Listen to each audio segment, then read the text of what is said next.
This video is brought to you by Squarespace. Squarespace is the all-in-one platform to grow your beautiful online presence and run your business. And it's important to have a website. It's the one thing that separates you from everyone else out there. I started my website, TomWard.com, 4 years ago, and I chose Squarespace after looking at everyone else because their sites look amazing. They have the powerful blogging tools you need to make your site look great, whether you're doing something that's simple like posting pictures or written word or getting more complicated like I do and adding audio and video. They've got a great email marketing campaign manager, which I love. I used to use a third party to manage it and would never sync up properly, and it would always drop contacts, which you never want. Now that Squarespace is running the show, it works great every time. Finally, they give you the data you need to run your site. So head over to squarespace.com for your free trial, and when you're ready to launch, go to squarespace.com/TomWard to receive 10% off your order. Thanks, guys. Hey guys, my name is Larry, and I just finished talking to Tom about so many crazy things such as music, my clothing brand, being called queer at the Grove. If you want to watch it, you should continue watching.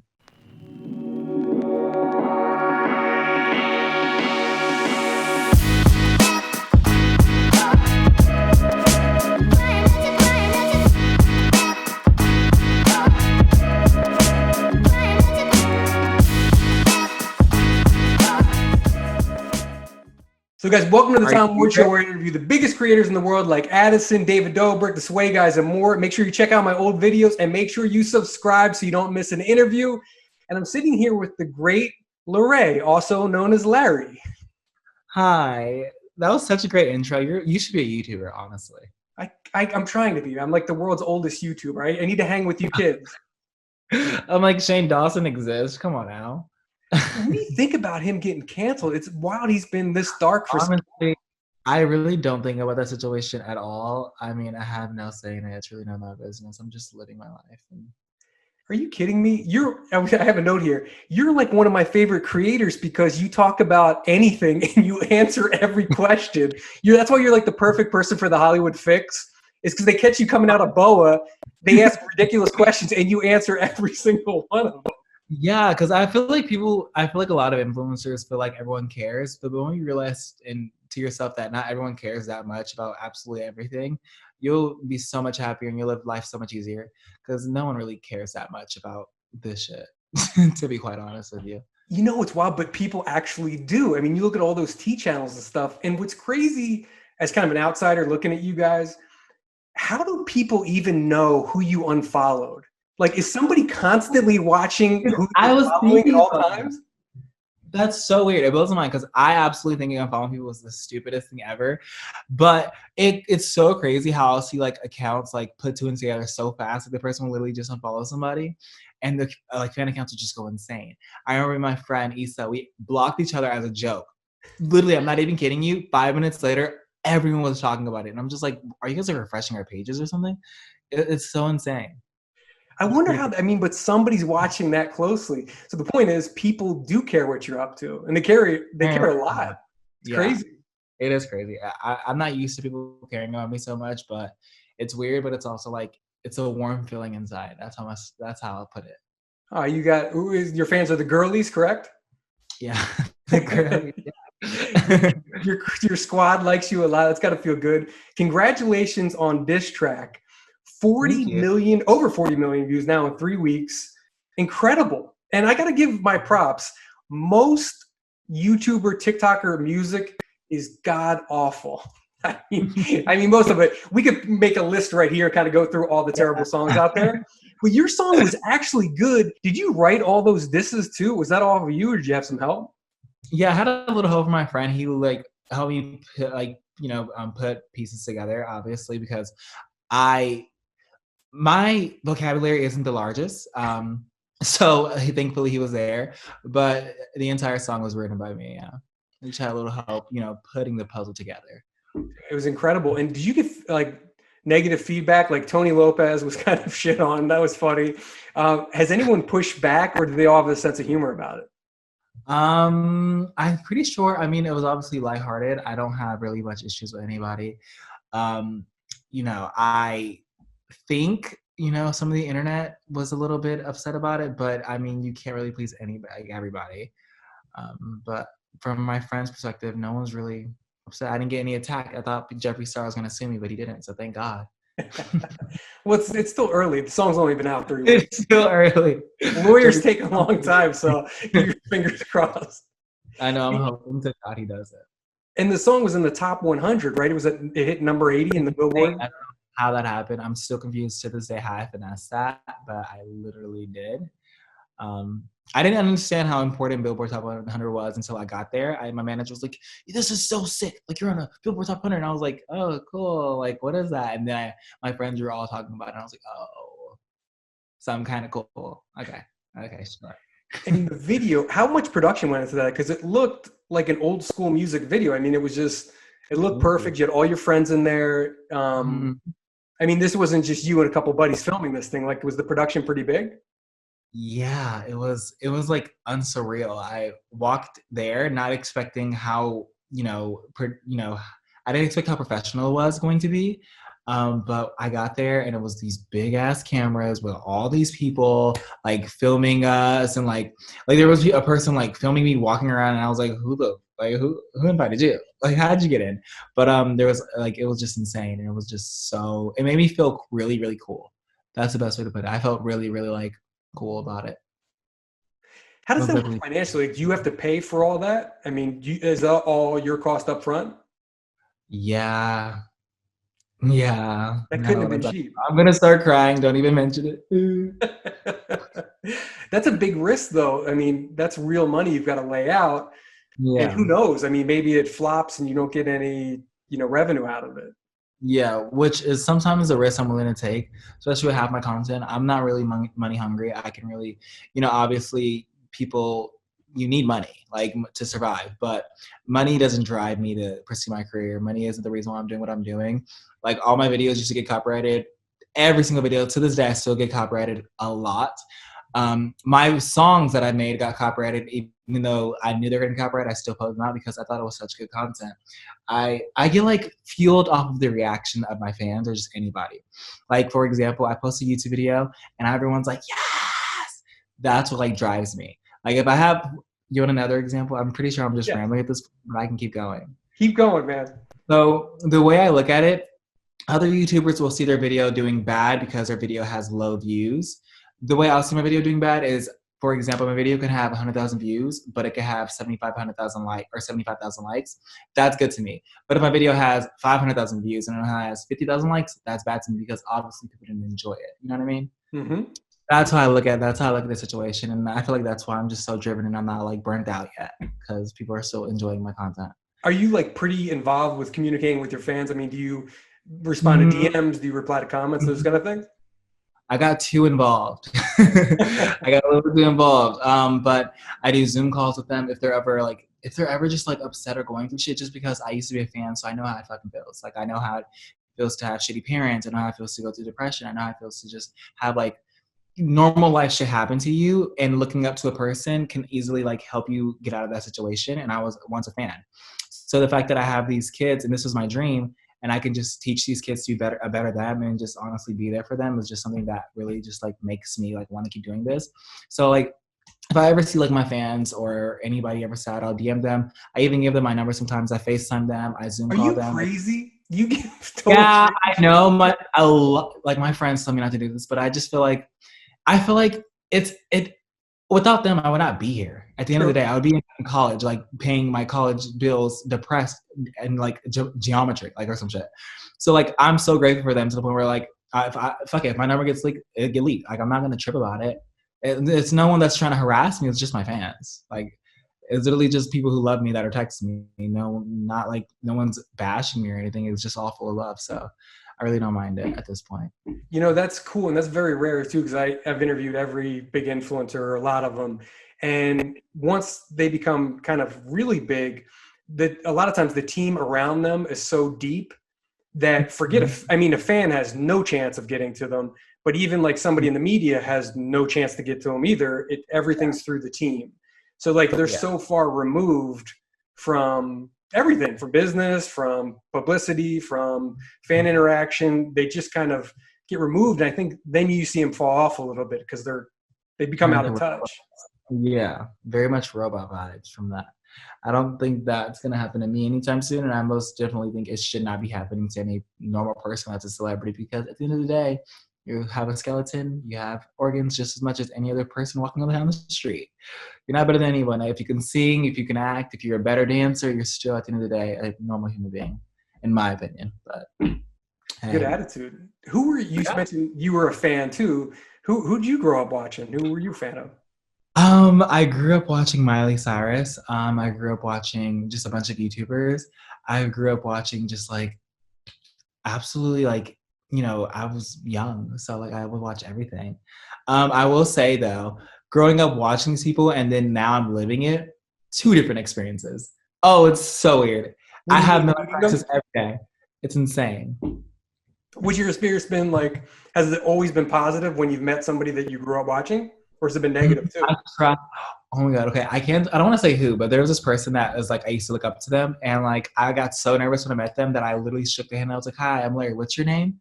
Knowing they're literally the most famous, like almost the most famous person in the world at the time, and they know I know exactly who they are because I've liked their pictures, I've tweeted them multiple times. It was Ah. just so uncomfortable.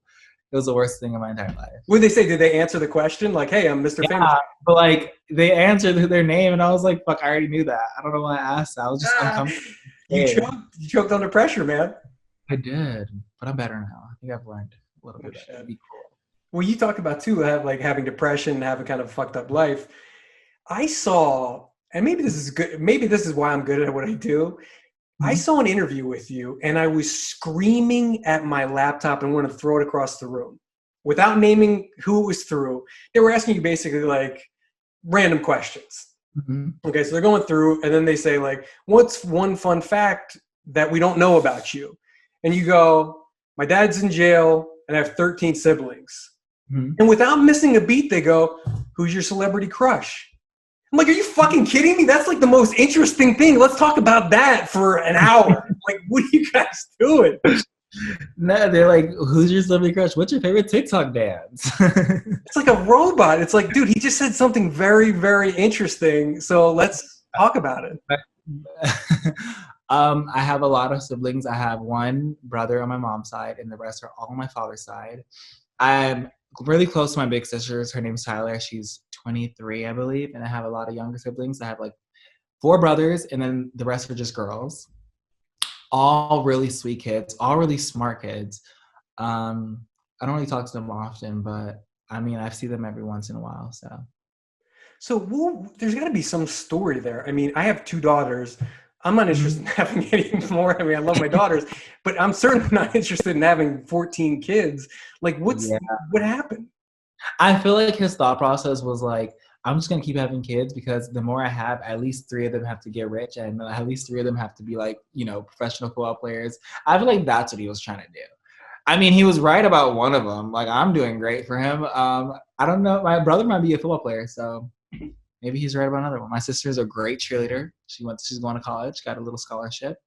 Um, so maybe his like plan worked, kind of. Wow, that's kind of a messed up way to look at your kids. I'm just guessing at this point. But the other thing I didn't know about you too is, I don't know, I kind of look at you and just picture you growing up somewhere fabulous. I don't know why, Not a lot. but no, you grew up in Compton, right? Yeah, I'm also just really good at adapting to my settings. So if you put me in a Caucasian setting, hey darling, how are you? Like it's just the way I was raised.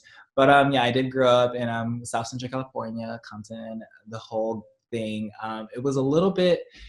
It wasn't as bad as everyone thinks it was, but it was just like not a normal person could just live there and be like, you know what I mean? Like it's like something that would most definitely make you into a stronger person, and it's most definitely you have to have a strong mentality to just live there. But I made it out, so thank God. What were you like as a kid? Like, did people give you a hard time a lot, or like, were you Um, popular? Like, what were you like?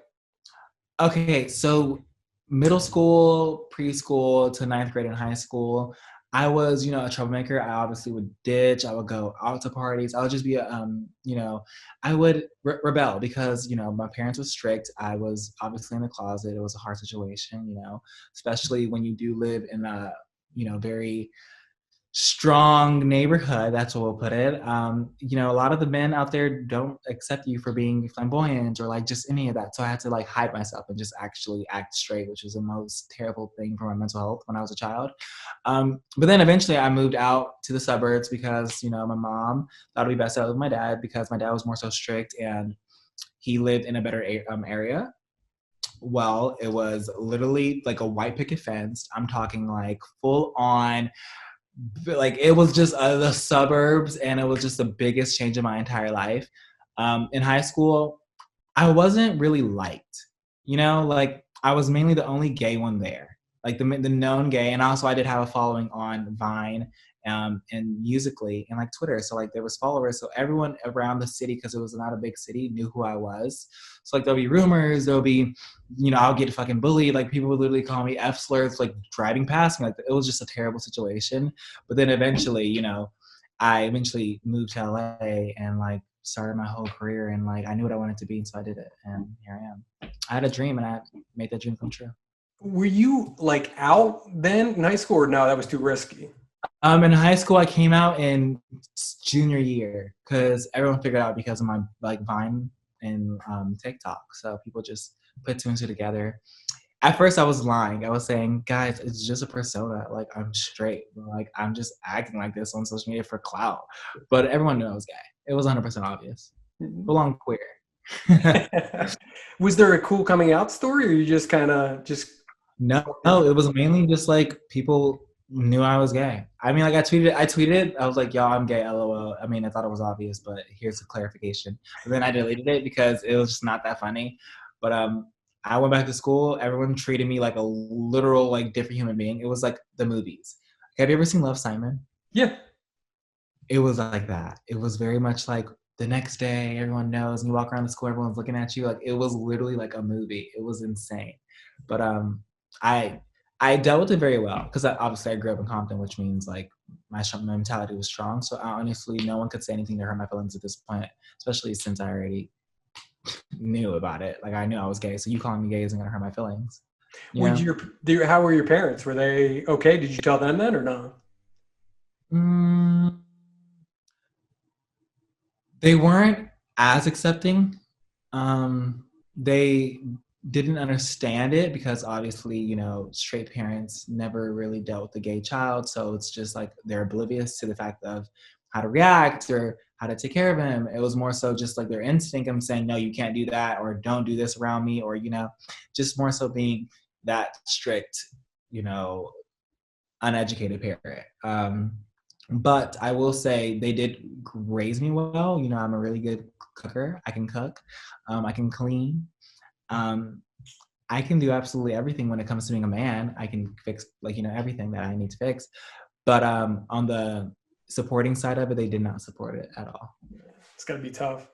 Yeah, it was. But I'm fine. It sounds like you grew up pretty quick. I mean, from kind of a tough upbringing and having to kind of be this persona. You talk about being a persona, but you kind of had a persona, a straight one. You know, just leave me alone. I don't want to stand out. I don't want to be bothered. It was so fun. But hey, maybe like I feel like people with trauma are funny as fuck. Like I feel like the reason why I'm so entertaining is because I have trauma and I can make fun of like shit like that. But it just made me, I feel like it made me into a stronger person. At this point, no one can really bring me down. I mean, hate comments get to me at the end of the day, and who wouldn't it fucking get to? But I'm just like, whatever. Like, hey, I'm your sponge. Get your anger out on me because I know you have insecurities in real life. So that's pretty much. You said like when you were up with your dad and you were in high school, you already had a big following on Vine and Twitter. Like, how did you become big on Vine? You're old school. I was literally just posting me being myself. I was young and I was weird and I was very obnoxious. I was so annoying. I don't know how people follow me, but sorry about that. I maintained to get I like somehow managed to get 190,000 followers on Vine, which is a lot back then. Wow. And I was hanging out with a lot of big Viners at the time. So like, oh my gosh. Blowing up. Please don't kick me off. I was hanging out with a lot of like Viners at the time too, because it just like I was being myself. Like I still have been being myself. Maybe just a little more extra online, but it's more so just me, like being me. So that's just that. And you just, I mean, what kind of content? Like, what was doing well? I mean, you say me just being me. It's kind of a broad statement. Like, what actually did you have in your video? You know, were you doing like skits or comedy stuff or what? I was just posting literally me being a fan of like One Direction or like Miley Cyrus, me literally dancing every 5 seconds of the time, me just talking shit about people at my school that literally just give me a hard time, me like trolling. I was the biggest troll. I was super sarcastic. It was terrible how sarcastic. Like, I think my younger self was just out of its time, like, you know, above its time, because my sense of humor is what is the sense of humor now. Maybe just a little more explicit and a little more, you know, triggering, but it was pretty funny. Like, my vines were funny. If you want to watch them, you can watch them. You'll be like, what the fuck is wrong with this kid? But also you'll enjoy it, I promise. So you're old school. I mean, you look at these TikTokers now, how many stories are there of some girl, you know, did a dance in a bikini and just got a million followers overnight, you know, or somebody just made a TikTok that went viral, something funny. They've got 2 million overnight and they just, there's a lot of overnight stories. But you were kind of grinding from back in the day. A lot of these kids now were never on Vine or don't even know what Vine was. Yeah. I mean, I feel like, you know, nowadays there's so many people with 1 million followers to the point where it's like, it doesn't have value. But it's so easy to gain followers now. It's like probably one of the most easiest jobs to be is a social media influencer, because all you have to do is post living your life and people will watch you. But there's always going to be a difference between, you can tell someone who's actually had talent and passion and someone that's actually enjoying what they're doing rather than someone who's doing it just for fame and money. And sure. I feel like it shows. It really does show. And you can tell who is what they're in it for. Just you can give me followers, I'll take more followers. Follow me on social, subscribe to my channel, I'll take them. But you mentioned it's not easy to get 1 million followers. People watching this are like, "Are you fucking kidding me? I want to get 1,000 followers." That is an absolute.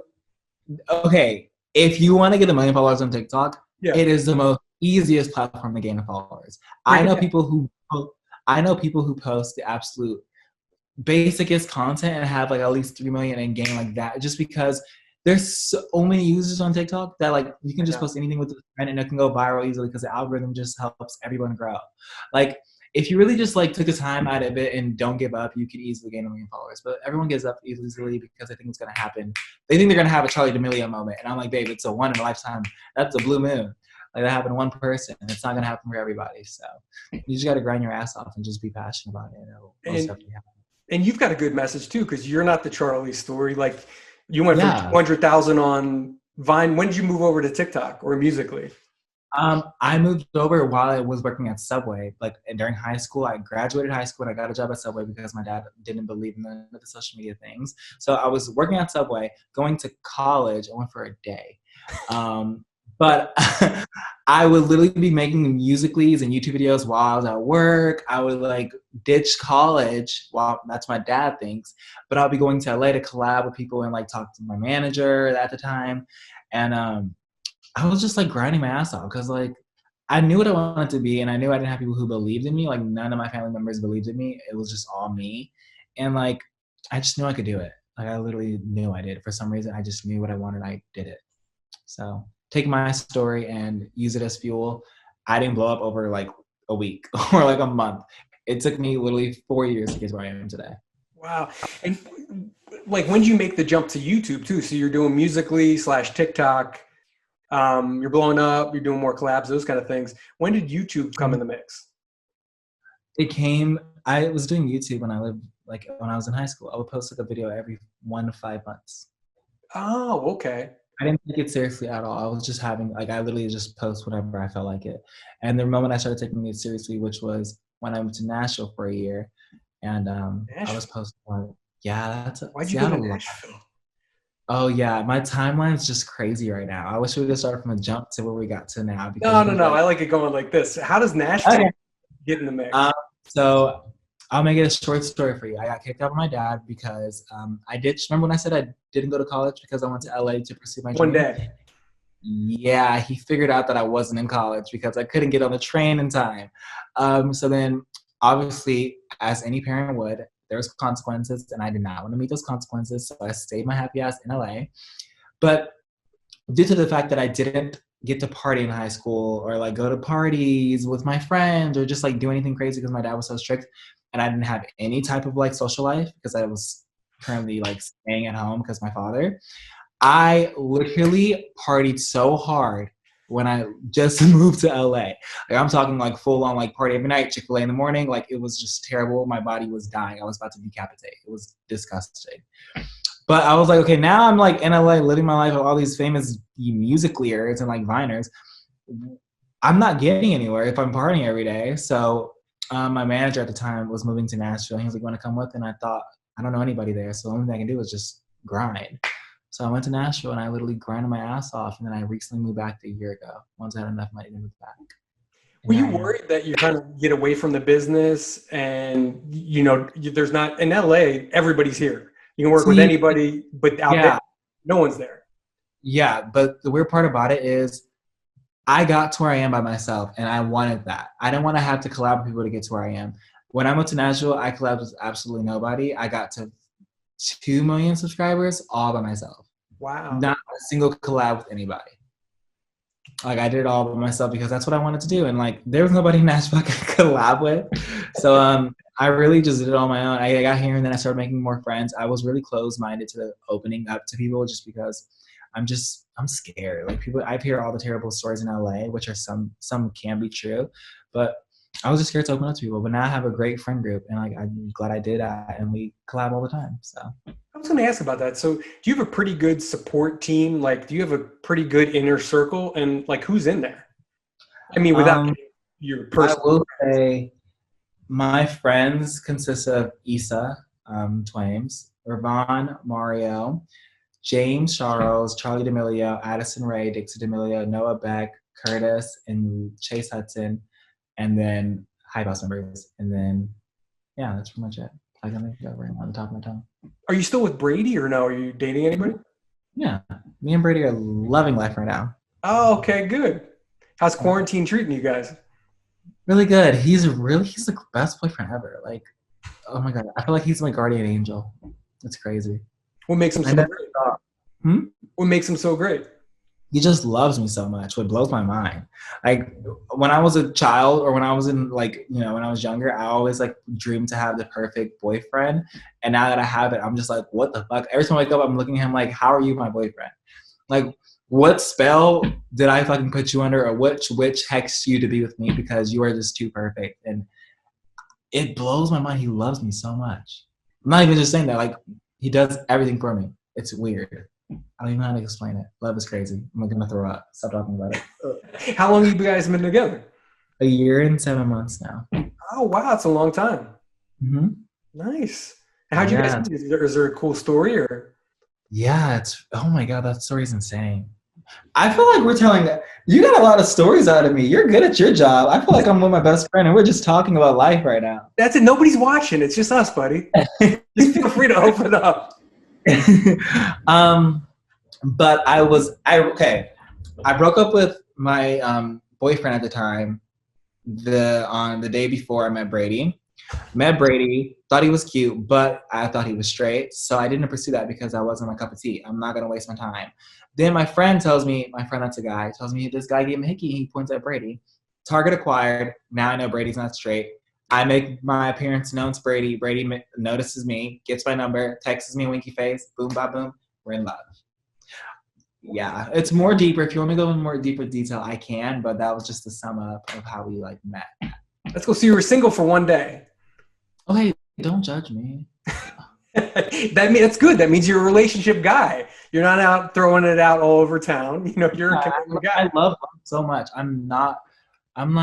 I'd rather just be with one guy than like 25 others. So even It's though better. I did, It's definitely better. Being single is good on paper, because there's so much, possibilities. What's going to happen tonight? I got a first date. There's excitement and stuff. But the reality is it sucks overall. Most days aren't that great. It's better if you can find a partner that you're really like your best friends with. I mean, that's the dream. Exactly. I'm glad we're here. I'm on the same page, man. So what else you got going on? You've got girly gear. My girly apparel, my Mm. lovely clothing brand. We're dropping some really cool things. There's gonna be cool people in it. You know, my cool merch shoot that we're doing on Saturday, which is coming up. You want some merch? Hit me up. I'll send you some. I got you. If I send you merch, would you wear it every day though? Who, me? Yeah. You want some old bald guy wearing your merch? It's so off brand. No, it's not. It's an aesthetic. Of That means course it's I'll wear very it. diverse. Anyone can wear it. Come on, You now. know, my 80,000 followers will be all over it. You're That's gonna great. get great exposure. Thank God. Oh, of course. What's the smallest size you have? You have kid sizes too, or no? I think so. Yeah, we do. I'll I'm tell you pretty what. sure. I got two cute daughters. They love Oh my whatever. God, I'll send everything. Yeah, I'll dude, deck. send it my way. Are you kidding me? Oh my gosh, I'm gonna make special items just for them. I promise. How involved are you in all that stuff? Oh, how talk business for a sec. Like, how involved are you on the Um, Larray brand? I am very involved. I feel like myself could never let someone else run my business just because of how like a much of a perfectionist I am and how much I just want control of everything. I'm a control freak. Like I want everything to be perfect and I want everything to be my way. But I feel bad because I hate, getting upset with people and I hate having to like, put my foot down, especially when half these people that are like working with me are older than me and I hate having to like be a, asshole. But Mhm. sometimes, you have to and like it sucks, but it gets the job done. But yeah, I'm very hands-on on all the things that I do. My music, did you see my playlist performance? Did you see that by any chance? No, and I watched a ton of your stuff. I didn't watch the playlist performance. No. Mm. Well, I did this performance at Playlist Live Orlando and came up with the choreo. I edited the whole track myself. The performance was insane. Everyone loved it. Like I just love doing shit like that. I love having a vision and it coming true, and I love being a part of it like 24/7 or like all on. So that's just me.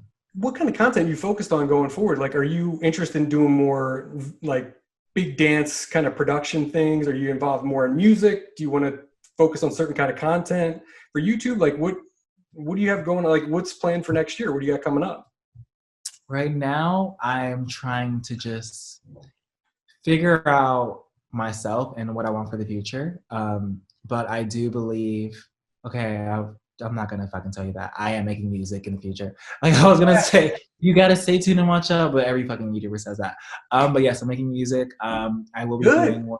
I'm trying to post more on YouTube just because I feel like it's fun. Quarantine's boring, and I feel like I have to entertain somebody besides myself. So that's happening. I have a lot of cool collabs coming with cool people. It's gonna be very fun. I'm really living my dream, and it hits different. Like it really does. Like it blows my mind every day. I don't believe it. Is it get to be as there's like a brand around you, you've got a team, and like you mentioned too, like you've got older people on your team, but at the end of the day, it's you. You're the product. It's you. So everybody else has got to get with the program, get with the Larray show, because that's really what it's all about, right? I know it sucks. You don't want to piss anybody off or be the bad guy, but Yeah. you're the boss. Oh my god, not the boss. Okay, I'll take it. I Yeah. like this hype. Thank you for hyping me up. I needed it. Of course, we're gonna get you a nice Forbes article. It'll be good. It'd be good for the brand, of course. Honestly, yeah. Like, thank you. Thank God. Of course, man. What I was thinking too when I was looking at you. Um, what do you think about like the diversity or lack of in TikTok? And for me, I interview a lot of these kids, and I have to be really conscious of because if I just look at the top TikTokers and want to interview them, they're all good-looking white kids. It's either a white girl in a bikini or dude with a shirt off, a white dude with a shirt off, and there's not many other faces there. You're not wrong, 100%. The diversity on TikTok is absolutely weird as fuck. I feel like the For You page picks and chooses favorites, and obviously their favorites is Caucasians. I'm luckily enough, I don't know. Okay, I know how I finesse is because I'm always with Caucasians. I think that's why I'm always on the For You page. But there's so many talented Black creators. So many. I can give you a list. Oh my gosh, do you want a list? Hell yeah! I'm I'll give you all about diversity, man. after I say this. I'll give you a list of my favorite top Black creators. But Okay. I feel like now There's some that are, I mean, the attention's bringing brought up. There's some creators that are, not of the color of Mexican, Black, or anything, and they're just talking about it, and they're actually like using their platform and helping other creators that are, POC, to like blow up. And I feel like that's fucking dope. I'm trying to do the same too. Like, we realize that half the fucking audios we use, or half the trends, or half the dances are made from people of color. Like, it's insane that like people of color will always end up making the trends, but end up at the bottom of like the fucking, when you like click the sound that's like the top creators and then like the most likes, and the person who made it is always at the fucking bottom, which blows my mind. But like, I mean, like, it's just like you can't really do much because TikTok, it's their app. I can talk all the shit I want, but at the end of the day, they have the power. I can only just. But you can, you can blow up. Like, who are some? Talk about them now. Like, this is the place, not to DM me later. Like, who are some young, Black creators or smaller creators that you're into, like you're watching?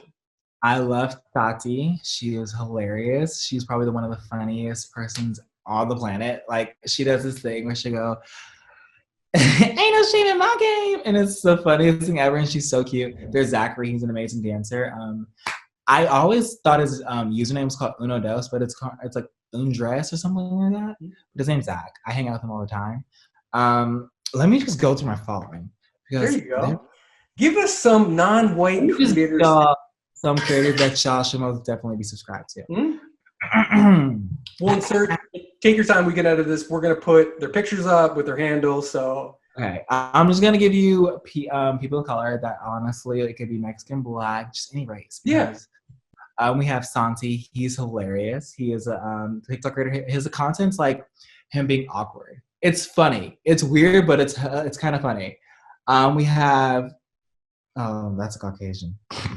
See, you're falling into the trap. That's a Caucasian, love. Ashton Ray. Now, this boy, his username is Swag Money. His username is Swag Money Ash Ray. This boy is smart as fuck. He's light skinned like me, and I wish he was my child. I want to adopt him so fucking bad. He's intelligent. He is woke. Like, I honestly learn shit from him all the time, and he's so funny. You need to check him out. I feel like you would love him. Okay. Everyone check out him. He is hilarious, and he's honestly gonna do big things. There's Nathaniel Brooms. He's funny. I follow him. Oh my gosh. Let me find her account. I want to give you her exact username so you can put this in. This is good.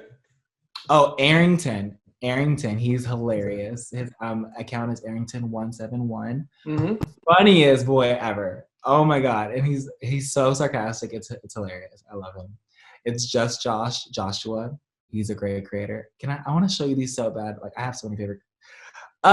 You can message me later, and we can put them in. We can put them at the end too in the description. The last one is Sky Beauty. She created the Captain Hook dance on Megan Thee Stallion and Savage. Oh wow. She deserves more credit. She literally has created some of the top dances, and like, I feel like it's not enough credit is due. I feel like we need to give her more. So if y'all are watching this and you hear any of these creators' name, please give them some support. They deserve it way more than other people, in my opinion. That's good. Way to use your platform for good, man. I mean, as I should, honestly. What else are you into? What else are you passionate about? We've talked about TikTok and YouTube and all that. I mean, what else are you, passionate about working on next year? Any causes, anything like that? Yes, absolutely. I'm partnering with Los Angeles Regional Food Bank to like really help those in need. Just because like I did grow up in Compton and it was fucking difficult, and I did see there's so much fucking homeless people like living on the streets, and there's not much you can do when like you don't have help from the world. The fucking government's ignoring it. So honestly, I'm just trying to help them more so, and I'm doing stuff with some schools, taking some pencils, some masks to my fellow children in Compton, California. Honestly, just trying to do as much as I can do to help, because some of the people really don't give a fuck. Some people just really just take their money and just go live their life and act like there's not actual fucked up things going on in the world. So I'm like, you're weird. You're very much weird. But it was weird. Like election night, you saw it. Like you'd have like girls on Instagram, no offense to girls on Instagram, but would post like a bikini shot with no mention of what was going on, or like a Bang energy drink deal. It's like, dude, what the fuck? The I whole world saw is watching what's going on, and you're worried about a Bang energy drink? Can't that wait till tomorrow? No, I saw that shit. Some of my influencer friends are idiots. They were posting like fucking normal content. I'm like, sir, our country is going to shit right now. I literally was with one of them and he posted like some TikTok dance. I was like, get your TikTok dance fucking weight. Like our president is being defeated by the fucking orange monster, my guy. Like it's so weird how people just care more about themselves and the entire world that we all have to live in. But there's some good ones. Like I interviewed Amelie Zilber. You know her? So She's the good. best, man. Not only is she gorgeous and a model and smart going to Georgetown, for God's sakes, but she actually gives a shit. And it was so funny what she said. She goes, I can put like in a story, you know, this tragedy is going on right now in Armenia, whatever, you know, blah, blah, blah. She goes, but no one will engage with it. So I actually have to make a hot picture of myself to kind of grab their attention and bam, hit them with the political stuff. It's kind of messed up, but it's kind of like using her superpowers for good. As she should. She's the baddest bitch on this planet, honestly. Literally the baddest bitch on TikTok is Amelie. Oh my God, it's insane. So there's good creators out there. Smart and pretty, she slays. Yeah, so there's good creators there. They're not all monsters. Yeah, well, of course not all of them are monsters, but some of them are just stupid, but I'm stupid sometimes too, so it's fine. What's some of like the fucked up shit? Obviously you can't name names, feel free to tell me later, but what's like some of the fucked up shit you see going on in the TikTok world these days that you're like shaking your head going, You are really good at your job. You know, I'm gonna answer this question only because I like you. I want this video to do good just for you. I'm just kidding. Your fans will watch it anyway, so we're good. I will say I do see a lot of, even my friends, I pointed out to them all the time, not care about their supporters. Like I said earlier in this interview, like people don't realize, or especially influencers, that your followers aren't just a number. Behind a number, that's an actual human being. They think it's just a literal number of you having 250,000 followers. No, that's 250,000 people that clicked follow. So like them DMing you and messaging or asking for a picture in public, and you don't get the audacity to be an asshole. You're gonna be rude to the people that got you where you're at. It blows my mind. But that's the only fucking weird situation that I see, is just like these influencers treating their fans like shit, and like won't take the time out of their day to like DM them or message them and see how they're doing, or even just like interact with them. Or one time I saw this fucking influencer refusing to take a picture, and I blew my mind. I was like, sir, you're not doing anything. Like you're just standing. We're all standing there. I was like, you can easily take the picture. And I was like, give me your phone, babe. And I took the picture for her with him, and he was so irritated, but I did not care. I'm just like, you're not doing anything. We're just chilling. If you don't take a fucking picture with this little girl and make her fucking entire life, like, what, are you stupid? Now you're getting me upset. I get upset when I talk about topics like these. Good. Get upset. But get fired up. That's when you're best. You're so good. No, but it is like, I guess when you get as big as you guys do, I mean, what's the difference between you can't even wrap your head around it. Like, what's 8 million people? I don't fucking know. But so, like, what's 8,500,000? I don't know. You know, I guess it's just a big number, you know, eventually. True. That's very true. But if you want you want like a cool situation? Yeah, give me a good one. Like a positive one. Recently, me and my friend Noah, we were at the Grove for dinner. We got sushi with me, him, and First of all, time out. Hold on. If you guys aren't from LA, most of the people watching, the Grove is like an outdoor mall. And these guys going there is ridiculous because the place probably fucking shuts down when these guys walk in. Dude, you can't go to the Grove. Are you kidding me? We're very incognito when we go. I don't consider myself a celebrity, so I don't think no one's going to see me. And yes, a few people will stop me, but I'm not getting bombarded like Billie Eilish. I can still go to the store. Okay. Not Billie Eilish yet. I'm just kidding. But so we go to Nike, and my friend Curtis was like upset that I didn't try on these shoes. So he tells these random teenage boys were sitting at this table, and Curtis like is just very loud and like obnoxious, and he like talks to strangers. He tells this teenage boy, he's like, he won't try on the Nike shoes, and this boy goes, try them on, and I was like, no. He was like, what a queer. And I turned around so fast and I looked at him and I said, "A what?" And he obviously didn't mean it in an offensive way, but obviously he said queer as in like, what, like that's stupid, or like trying to be like, slingy. And he didn't know I was gay because I was in like, and he didn't know I was, gay, obviously, because I was in sweat. So he probably thought I was just a straight boy and he could just say whatever he wants. But I was going to defend myself. I just turned around and said, "What a queer," and the boy started stuttering. And then Noah just defended me and was like, "Say it again, do it again." And I was like, what? Like, it made me just feel so warm just to have someone like that be on my side. And I feel like people just think of Noah as this like fuckboy, but he's honestly the sweetest people I've ever met in my entire life. Like, I feel like Noah's that friend at the parties that will like constantly check on you, make sure you're like being safe and like cover your drink if any like weirdos will walk past. That's how much I trust Noah in my life.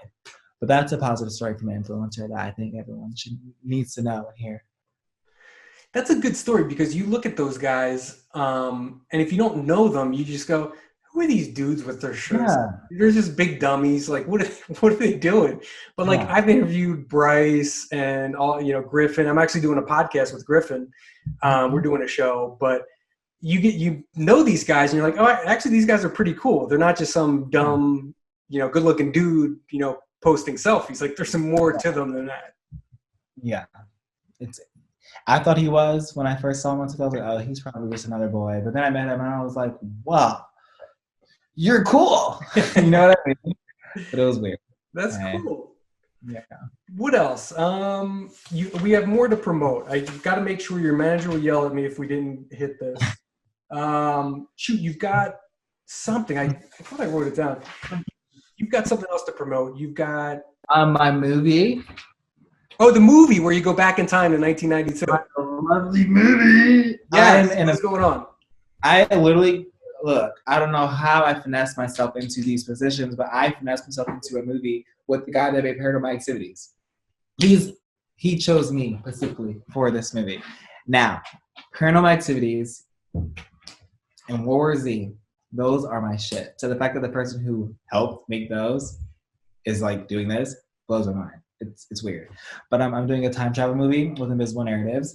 It's about like accidentally traveling back in time, and I don't have like my followers, and I'm just like the technological term irrelevant. And I like see, I don't want to spoil it. I was gonna spoil it. You almost got me. But I just go back in time and I'm just living life and like trying to figure out how to like get back, and it's just a crazy experience of me having to do old time stuff. Yeah, that's what I'm gonna say to that. Very cool. Is Back to the Future the best time travel movie ever? Absolutely. Well, then there's Hot Tub Time Machine. Oh, I forgot about that. You're right. It's pretty good. It's up there. Time Machine. Oh, so good. You gotta watch that again. So we got movie coming out. When's the movie coming out? Do you know? I think literally like next year. Okay. Let me rephrase that. Next year. Gotcha. It's coming next year, yeah. Okay. You got merch. Anything else? What are we missing? Your YouTube channel, everything. We're gonna put that up, obviously. Just happiness. Yeah, I just need a hug. That's getting hard, man. What can I say? I'm pretty sure we covered everything. What's that? I'm sorry. I'm pretty sure we covered everything. Good. You know what? I appreciate your time. We talked for like almost an hour, which is the longest I've ever seen you interviewed for. Most of these are just bullshit, what's your favorite sneaker? Yeah. It's like, dude, he's a real person. He's actually, you're pretty interesting, I'm glad you find me interesting. It really means a lot. It. No, I appreciate you. Thank you for interviewing me. Not many people do this, so it means a lot to me. I appreciate it, brother. Well, everyone, go follow Larray everywhere. We'll put up everything. You know where to find him, so go follow him. Make sure you subscribe to me. I do interviews with the biggest influencers in the world, so it's the only place you can see him sit down and talk for like 45 minutes. Maybe next video I'll be wearing his merch. Maybe next video, who knows, but maybe you want to see that, so make sure you subscribe. Guys, please subscribe because he says I'm the biggest creator in the world. So thank you for having me once again. You're just the best. Wow, it's crazy. Thanks, guys. Larray, make sure you stay on. But thanks, guys.